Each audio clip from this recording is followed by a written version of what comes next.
content creator live, guys. Hi, আজ হলো আমার বার্থডের পরের দিন। তো সকালবেলা উঠেই আমি একটা ভিডিও এডিট করার ছিল, তো সেটা এডিট করতে বসে গেছি। আর অবভিয়াসলি আজকে সকালে তো ব্রেকফাস্টে আমি বার্থডে কেকই খাবো, খুব স্বাভাবিক এটা। এরপর আমার একটা শ্যুট আছে, বাট সেটা করতে গিয়ে আমি দেখলাম স্যানফির একটা শ্যুট ছিল, যে প্রোডাক্টটার শ্যুট করার কথা সেটার বদলে অন্য একটা প্রোডাক্ট সেন্ড করে দিয়েছে। তো শ্যুটটা তো আর করা হলো না, তো দেখতে আসলাম পাশের ঘরে মা কী করছে। মা স্নান টান করে পুজো দিচ্ছিল, আমারও স্নান হয়ে গেছে।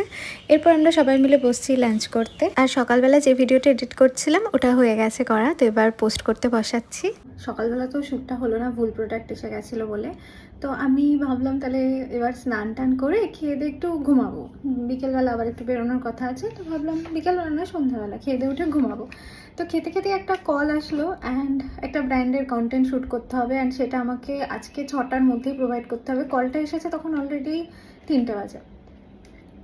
তো আমি একটু চার্জেস বেশি করে বললাম, কারণ 6টার মধ্যে আমাকে শ্যুট করে আবার এডিট করে ওদেরকে প্রোভাইড করতে হবে, রেডি হতে হবে, হেয়ার ওয়াশ করেছিলাম, চুলটাকে সেট করতে হবে, মেকআপ করতে হবে, অনেক কাজ। তো আমি ওই সুযোগে একটুখানি বেশি করে বাড়িয়ে বলে দিয়েছিলাম আমার চার্জেস, অ্যান্ড ওরা অবভিয়াসলি ওদের লাস্ট মোমেন্টে দরকার ছিল, so they also agreed. And just বাড়ি বসে বসে একটা ভালো অ্যামাউন্টের হঠাৎ করে, বাড়ি বসেই তো করি, বাট হঠাৎ করে একটা বড় অ্যামাউন্টের ডিল লক করে ফেললাম। This is content creator life, guys, and I love my life.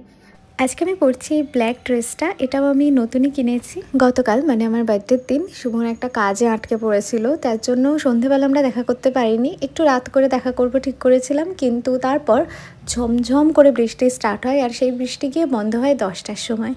তো আমরা দেখা করতে পারিনি বলে আমি তো ভীষণই মন খারাপ করেছিলাম, ওর ওপর খুব রাগও করেছিলাম। তো আমরা আজকে মিট করছি, আর আমি ভীষণ রাগ করেছিলাম, বাট বেরোনোর 5 মিনিটের মধ্যে আবার ঝমঝম করে বৃষ্টি। বাড়ি থেকে জাস্ট একটু ডিস্টেন্সেই আমরা পৌঁছেছিলাম, তো ওখানেই একটা দোকানে গিয়ে খানিকক্ষণ দাঁড়ালাম। প্রায় 1.5 ঘন্টা মতো আমরা বৃষ্টিতে দাঁড়িয়ে, বৃষ্টি কমছে না দেখে আমি বললাম চলো বাড়িতেই যাই, কারণ কোথায় আর যাবো, এত রাতে সব বন্ধ হয়ে গেছে, এত বৃষ্টি হয়েছে, আর এখনও বৃষ্টি কমেনি। তো আমরা বাড়ি চলে আসলাম, বাড়িতে এসে ছোট্ট করে সেলিব্রেট করলাম। বাকি ডিটেলস তোমরা লং ভিডিওতে দেখতে পাবে, so stay tuned for that.